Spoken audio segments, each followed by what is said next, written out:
Madam President. Madam President, the truth is, crime is not a new phenomenon.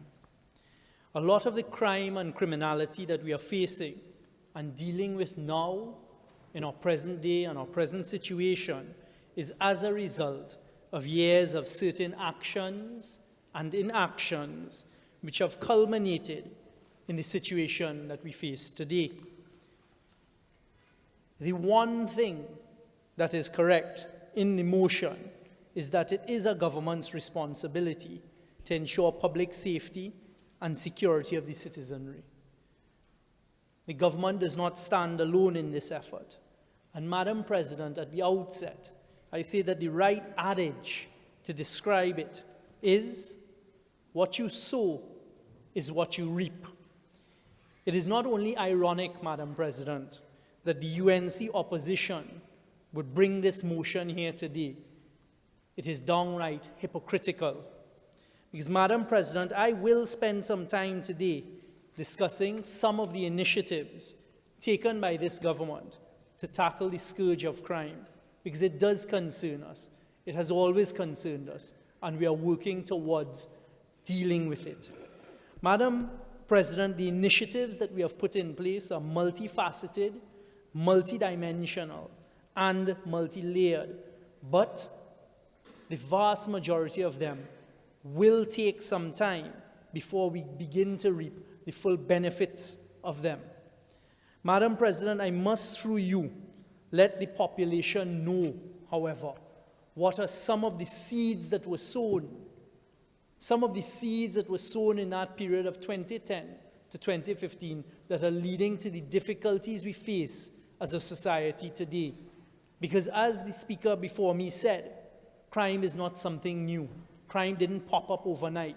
In fact, recently I was reading the Scott Drug Report from the mid-80s, and it was astounding to me the observations in that report that were made, the corruption amongst various services, and the names that were called in that Scott Drug Report. The names that were called and listed in that Scott Drug Report. Some of those individuals today who seem to have sanitized themselves and talk from the high tops as pillars of morality in Trinidad and Tobago, including in recent times with respect to crime. Madam President, it is a fact that the difficulties we are dealing with today in the fight against crime and criminality are as a result, as I said, of the actions and inactions of the past. Let's start with illegal firearms, please, Madam President. Trinidad and Tobago does not manufacture firearms and ammunition. How did illegal firearms and illegal ammunition come to be so readily available in our twin island state of Trinidad and Tobago? And the first point you start with is border security and how critical it is to secure our borders, not only our seaboard borders, but also our airports and our legal ports of entry. So let me remind the population today, Madam Speaker, of how that was done, UNC style, and why it is we're facing today the difficulties with the number of illegal firearms and ammunition. The first thing that they did in 2010 to 2015 was go up to the Piarco airport and dismantle the facial recognition system at the CCTV cameras. Ask the population, why is it you want to secure your borders at your major international airport? Why did the UNC dismantle the facial recognition? Our borders were compromised. In addition, yes, as the speaker quite rightly predicted, the cancellation of the OPVs. The OPVs were procured to secure our maritime borders and to allow our Trinidad and Tobago Coast Guard the ability to stay out at sea for longer periods and to strategically patrol and position themselves.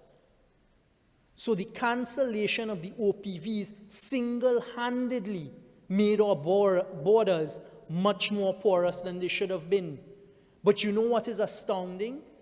With the cancellation of the OPVs, they kept the helicopters The helicopters that were specifically procured for OPVs that could stay out tens of miles out, patrolling the maritime, and those helicopters were designed for offshore to interdict vessels that would have been picked up. So cancel the vessels, which, by the way, today are being successfully used by the Brazilian Navy, and keep the helicopters. More about helicopters later. Vessels and maintenance. Quite ironic that the previous speaker would talk about maintenance of vessels, because the hostile fast patrol vessels were not properly maintained between 2010 and 2015. In fact, when we came in as an administration and asked for a report on the vessels, those vessels had not been properly maintained. When we asked what had happened, they did not renew the contracts, nor did they spend the money, the time, or the effort to maintain these vessels. So let us now understand that between 2010 and 2015, there was no proper maintenance or proper maritime assets to secure our borders. That is why today we are facing the scourge of illegal firearms. They hustled at the end. They bought a Chinese vessel that arrived in October 2015 after their term, so no working vessels during their term, and they hustled to buy Daman fast patrol vessels. The Daman fast patrol vessels, Madam President, are now the subject, the procurement of those vessels are now the subject of an international criminal investigation.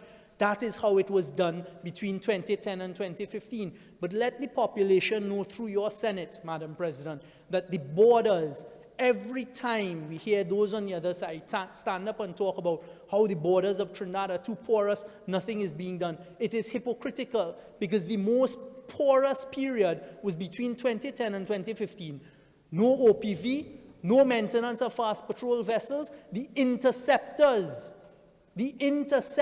no new interceptors purchased or built, no interceptors properly maintained. Complete annihilation of the assets of the Trinidad and Tobago Coast Guard during the period of 2010 to 2015, Madam Speaker. So that is what we face. That is the reason, almost single-handedly, of why we have the number of illegal arms and ammunition. I will get to what we have done about it. But the population must remember, why dismantle facial recognition at your airport? Why not maintain your vessels? Why cancel a contract? The member was boasting about saving $1 billion. Rubbish. What you did is deny our Twin Island state the opportunity and the ability for our Coast Guard to properly patrol our waters. Arms and ammunition. The biggest scourge we face in the fight against criminality and crime today is based on the illegal arms and ammunition. The Americans, our best ally, or one of our best allies in the fight against crime, spent millions of dollars training Trinidad and Tobago police officers to set up a unit called SIRU, Special Evidence Recovery Unit, to train police officers in ballistics, forensics, how to analyze illegal arms and ammunition under the UNC government. As soon as we became the government in September 2015, one of the first meetings this administration had with the then US ambassador, he notified the chairman of the National Security Council, the Prime Minister, and myself that the Americans were no longer in a position to provide us with intelligence and no longer in a position to assist us with training. When we asked why, they told us that under the previous administration, they had dismantled SIRU. So all of the officers who were specially trained in tracing and tracking illegal firearms had been disbanded and sent all over the police service. Is that an administration that really wants to fight crime? So immediately upon hearing that, the National Security Council under this government insisted that the SIRU unit be reconstituted. And I am happy to report that not only have they been reconstituted, but they are working successfully. In fact, 2-3 weeks ago, again in trying to upgrade our forensic ability in ballistics.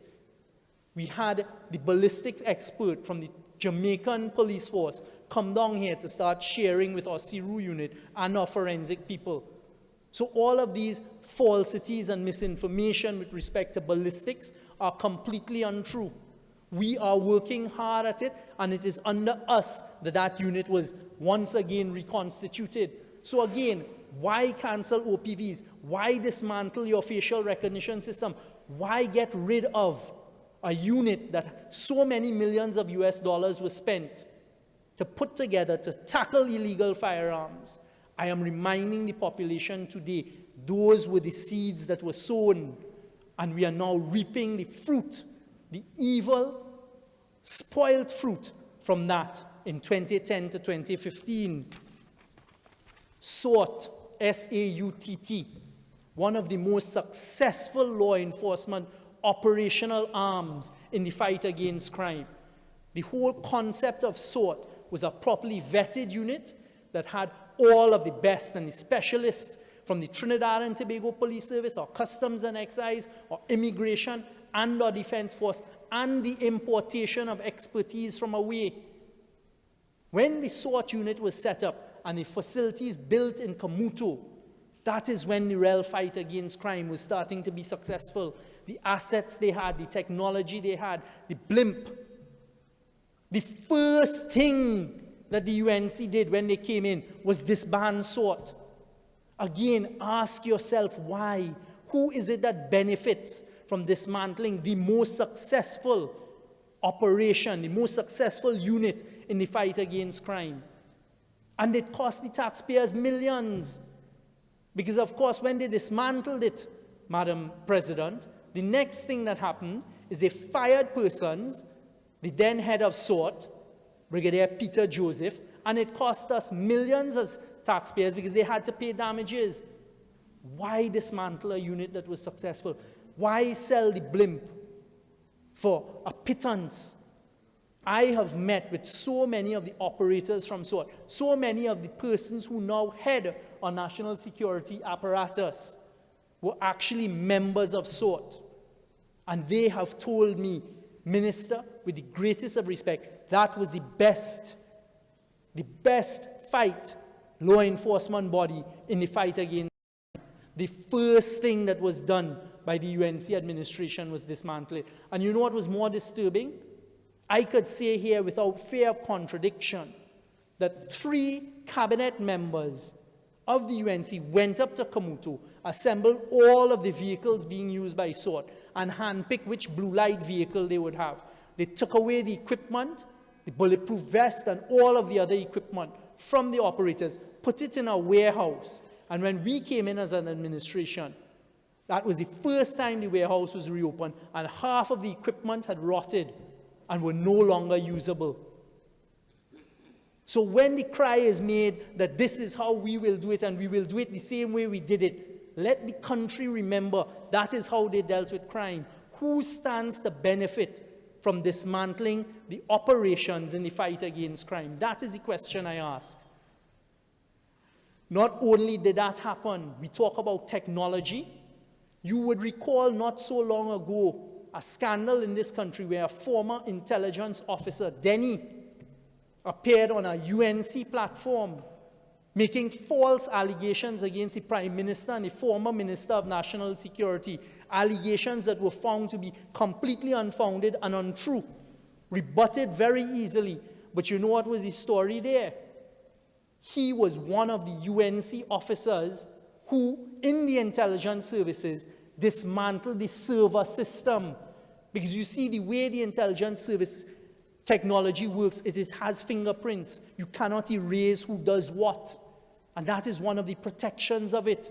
But what you can do is you can try and destroy the servers that contain the information.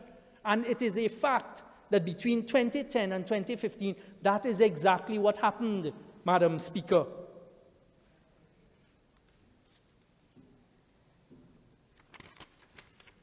To successfully, Madam Speaker, fight against crime, you need intelligence and a properly vetted unit dealing with intelligence. That was formerly the SIA, then the SSA. I want to remind the country through you, Madam President. Sorry, I keep saying Madam Speaker. Madam President, I would like to remind the country through you what our intelligence services became during that dark, dark period, as we see, right, light. That is what we need, and that is what we got in 2015. But between 2010 and 2015, allow me, through you, Madam President, to remind the country what was the fight against crime. Reshmi Ramnarayan. That was who they put to head the intelligence services. They dismantled the servers. They destroyed equipment. They removed servers. Denny is the product. And whatever else he may have been promised. They fired the officers. They shamed the officers. What you never do with intelligence officers is expose them. And that is exactly what they did. They fired the then head of the unit, called his name every single day. You don't do that to intelligence officers. Madam Speaker, Madam President, to ensure public safety and security of citizens, as this motion talks about, you need a proper Trinidad and Tobago police service. You need to start at the top. You need to have a permanent commissioner of police. Let us recall in the period 2010 to 2015, there was a constitutional majority by the UNC government. They could have changed the constitution. They could have amended the law for the appointment of a commissioner. What did they do? They utilized the then law, appointed a Canadian commissioner and a deputy commissioner, and fired them. In fact, when we get to the discussion on the state of emergency that they called, because of an alleged threat to the Prime Minister, a state of emergency, the Commissioner of Police and his deputy did not even know about it. So where did the information come from? But what that state of emergency was used in their fight against crime, it was used to lock up a whole set of Muslims. They targeted Muslims. And today the state is still paying tens of millions of dollars as a result of a failed state of emergency in damages. Not a single person was convicted. And you had a former Attorney General, who I will come to, because one of the things you do in a fight against crime is you ensure you have people of integrity, people with morality in office, not people being accused of corruption every Monday morning and every Sunday. You have people of morality. You had a former Attorney General, Ram Logan, who was on record as saying, don't appoint a permanent commissioner of police. Let him be on contract and sing for his supper every 6 months. That way he will work. So yes, when they read out, the speaker before me read out the PNM administration's policy, and one of the first things is to appoint a commissioner of police. That is exactly what we did. We became an administration on the 9th of September 2015. By December, we had laid in the Parliament a new procedure to simplify the appointment of a commissioner of police. And the hypocrisy is, of those saying that we didn't do it until 3 years later, it is because the opposition went to court and challenged it, and it wasn't overturned. All the court said is, don't let the Minister of National Security trigger the process. So eventually what we did is appoint a commissioner of police. And that happened under this administration. And what happened when we took it to Parliament? Not a single iota of support by the opposition for their former National Security Advisor, for their former Minister of National Security.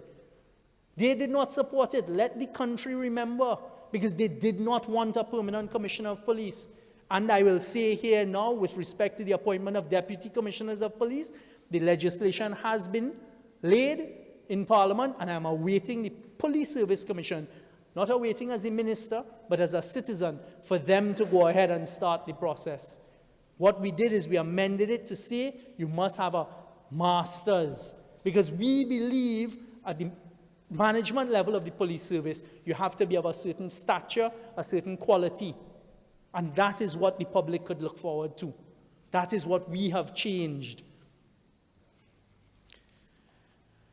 Nothing was done. Absolutely nothing was done to improve the police service. But I will come to in a short while what it is we have done. And it's not talk, it is reality, and it has been implemented.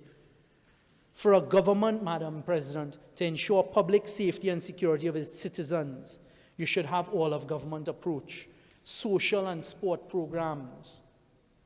You know what was the answer to that in 2014, 2013? Live sport. Live sport was the UNC's answer to that. And rather than use a good principle of sporting facilities and sporting programs throughout our communities and our more challenged communities, it turned out to a mushrooming of criminality. There was murder. Lest this country forgets, murder came out of live sport.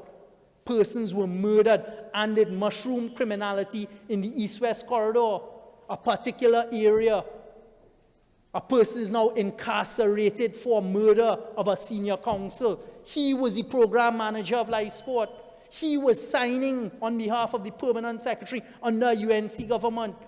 The same person who is now in contact with a deputy political leader of the UNC. They don't want me to say it, but I will say it, because it is true. That is what their answer to crime was, and they have the audacity here today to come and try and mislead the population. Live sport was born and bred by a big-mouth person now on the radio. And the current commissioner of police fell out with Anil Roberts at a cabinet meeting and argued with him over the criminality in live sport. So don't come here today, with the greatest of respect, Madam President, and tell us about gangs being given contracts. They bred a level of criminality that this country is still struggling to deal with today. $400 million in one program. That is what this country is reaping the benefit of today, the live sport seed. Technology, of course you have to have CCTV. Let me tell this country here today about the CCTV program that we met as an administration when we came in. The CCTV, National CCTV program, first came about in 2009 for the Summit of the Americas when President Obama was coming here. The upgrade to it was then made, the first one, in March 2010. Done the proper way. The Ministry of National Security purchased the equipment, gave it to TSTT, said install this and let us upgrade the system from 2009. The administration that loves to give out contracts, and the population knows why. Let me tell this country today what happened. In 2011, the same CCTV, national, they take things that are good and they just spoil it with a poison touch. They added 18 cameras for the surveillance bays along the highway. Great idea and concept. You know how much it cost per month? 18 cameras, $202,500, $11,250 per camera. That wasn't good enough. So they talk about expanding. They expanded in 2013, added 500 cameras. Rather than purchase the cameras directly, told TSTT, run wild. TSTT added 500 cameras at a cost of, again, $11,250 a camera per month. Not satisfied with that, in 2015, just before the meeting office, add another 800 cameras, now at a cost of $14,000 a camera per month. So what we end up with is a CCTV system where the equipment gets outdated very quickly, the country and the taxpayers paying hundreds of millions of dollars a month to a state enterprise for this camera system. So the question was asked why it wasn't renewed, because it was corrupt. So what did we do as the Minister of National Security and as the cabinet? We went out for RFP to upgrade the camera system, a competitive RFP. And Madam Speaker, I say here today that there were at least 3 or 4 attempts to prevent the award of a new contractor, a new provider. Files went missing. I wrote to the Commissioner of Police, and I have asked for police investigation into how files could go missing in the Ministry of National Security. And what we ended up with is a saving of $310 million per annum with the new award and the new CCTV system. We have saved $310 million a year for a new upgraded CCTV system that I hope will be implemented in the next couple months. So I always listen to those who are screaming loudest. Why you didn't? I would not allow the renewal of such a corrupt contract. I stand proud with cabinet members having saved this country $310 million on a new CCTV camera system for the country. Talked about the NOC, the National Operations Center. It is being utilized, and it will be fully functional and utilized for the people of Trinidad and Tobago. But let me remind Trinidad and Tobago what happened. They built a NOC for $500+ million, over $500 million. The procurement, I wouldn't get into that. The equipment, Huawei equipment. But you know what was the most offensive part about it? Not a single cent in financing. So it was always award contracts and no financing in place. So one of the first crises we had to deal with on coming in, amongst many others, was to find money to pay for the NOC. That is how it was done. How we are doing it now is ensuring there are multi-agencies in it, and it is being utilized and has been utilized and is going to be fully utilized. Helicopters, because you need helicopters. Madam Speaker, allow me to remind the country about helicopters. Not only did the AW139s from the OPVs were kept by the former administration, and one of them turned into with a wet bar and a flat screen TV used as a maxi taxi from south to Port of Spain on a daily basis. The cost of maintaining those helicopters, which were more than purpose built for the operations we needed, were hundreds of millions of dollars a year. But that's not where the real offense was, you know. Just before the end of the term in 2014, they went and ordered 3 helicopters. One of them could not even come to Trinidad and Tobago. You know what was done by the then Attorney General? The then Attorney General issued a contract, agreed to a contract with no termination clause.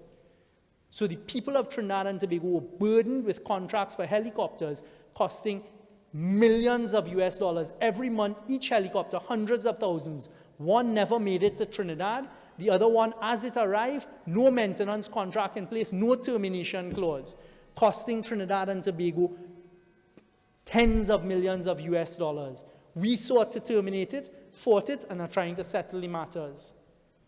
So that is what it was about.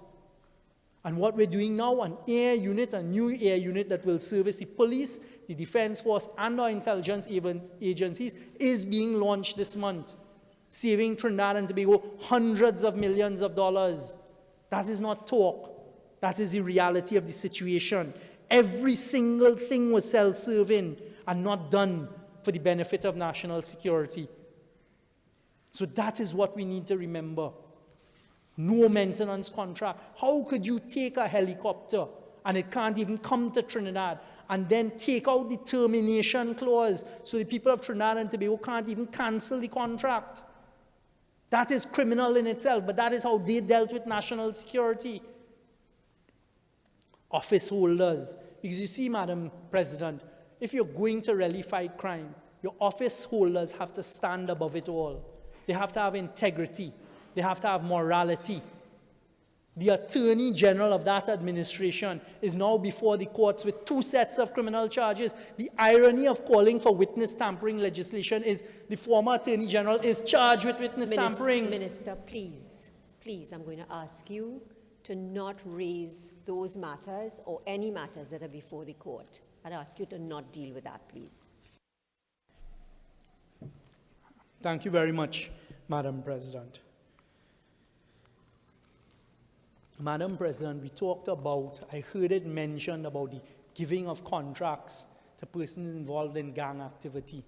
I remind this country that the former Minister of Housing and the former Managing Director of the HDC are on record in this country between 2010 and 2015 having given a contract to a person of interest, a person who it is alleged is a gang leader, to build a police station. To build a police station. That is how ridiculous it was, Madam President. Giving a criminal a contract to build a police station, that is doing it the UNC way. Prisons. The audacity to come in here and talk about prisons. Nothing was done to improve the prison service in 2010 to 2015. But let me tell you, 2 projects, an $80 million fence they awarded and built, that there is nothing in between the fence next to the prison. And we are fixing the remand yard that should have been fixed decades ago for 56 to 70 million. So that fence alone could have fixed the remand yard. In times when we have little, they spent plenty. You know what else they did, Madam President? The UNC administration, they took over $300 million of cash. $300 million of cash and bought a warehouse for the state of emergency. $300 million, that could have built a whole new prison. I wish as the Minister of National Security now, I had the $380 million the UNC government wasted. No benefit to the prison system whatsoever. But what have we done? I'll come to that in a short while. They want to talk about ministers of national security. I turned to my colleague, Senator Dookie, said, how do they get 5 ministers of national security, or 4 under the PNM administration? What did I miss? There are 2. Major General retired Edmund Dillon and me, Madam President. Let me remind the country. You had Sandy. You had Jack Warner. Jack Warner was a Minister of National Security. I would buy Jack Warner a ticket to go to Miami now, first class, one way. Out of my own pocket. No, I'll send him first class. He cannot go to the United States because he's wanted by the authorities in the United States. That is their Minister of National Security, Emmanuel George, Gary Griffith, and Brigadier General Alfonso. 5. So I asked how you got 4. I was told maybe the parliamentary secretary and the minister in the Ministry of National Security. There was a parliamentary secretary or minister in the Office of National Security there. They can't even remember his name. But they change every Monday morning, every year, 5 ministers. That is how they deal with crime.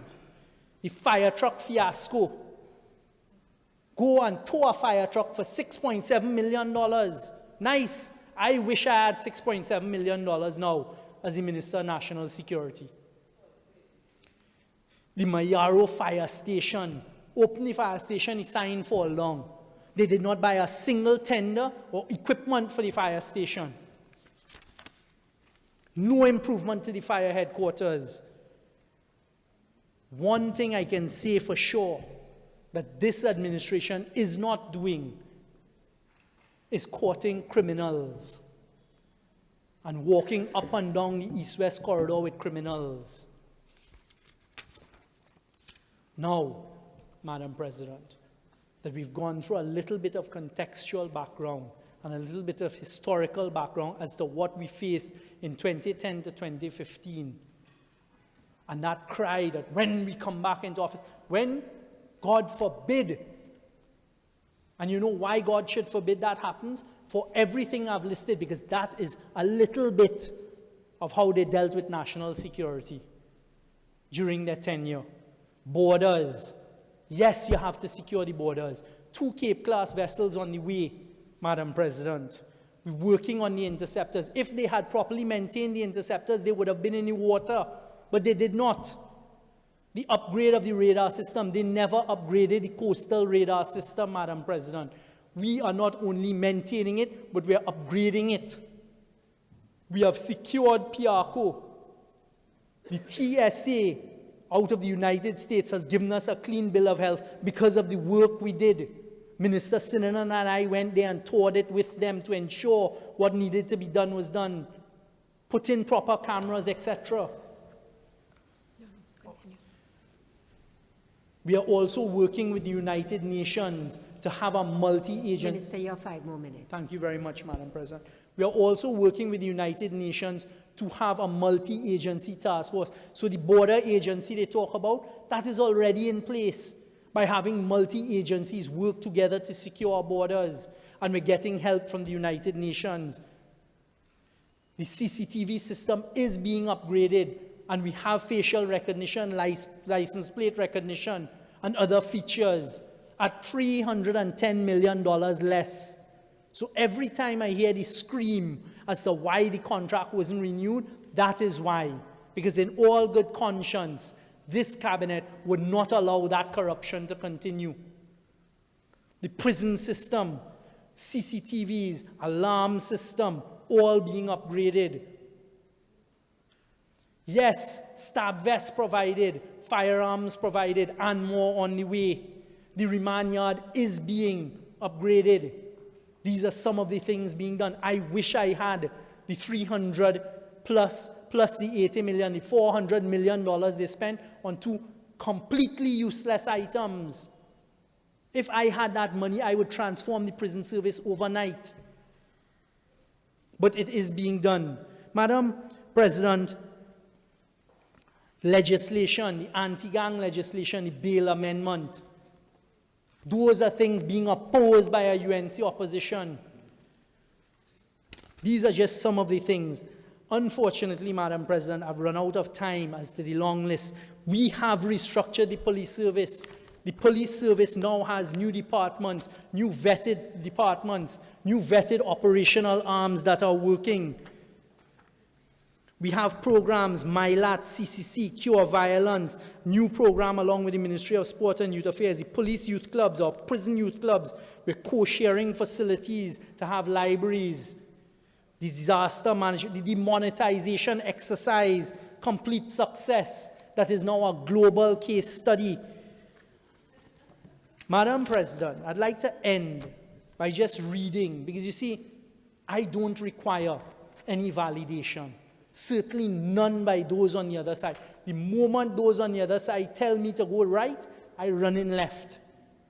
But the Prison Officers Association of Trinidad and Tobago, through you, Madam President, I'd like the opportunity to just read this into the Hansard. The same body that they scream about, we've done nothing for the prison officers. On the 21st of January, 2020, the president of the Prison Officers Association, Mr. Seron Richards, wrote the following letter addressed to me as the Minister of National Security.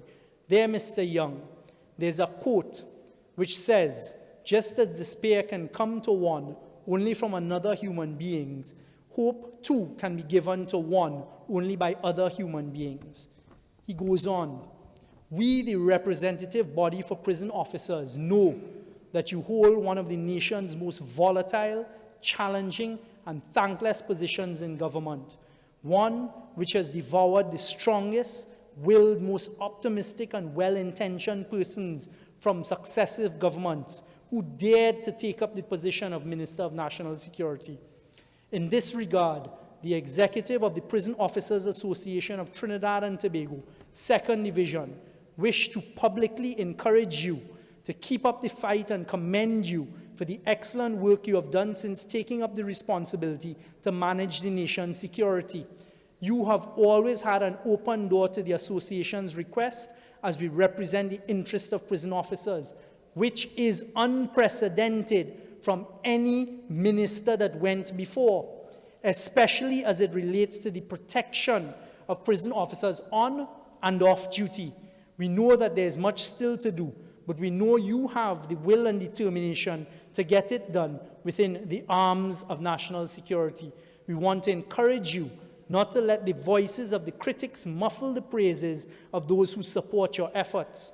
Press forward and continue to be motivated to go beyond all expectations. And remember, and he provides a quote, I don't need the validation from politicians. The people that I have worked with as the Minister of National Security unsolicited, one of the most difficult bodies, the Prison Officer Association, has put that on public record. Madam Speaker, in conclusion, I thank you for the opportunity. I remind the people of Trinidad and Tobago what we faced in national security between 2010 and 2015 with the complete dismantling, and I assure you that this government is committed to the fight against crime, and no one is above the law. Thank you. Senator Richards.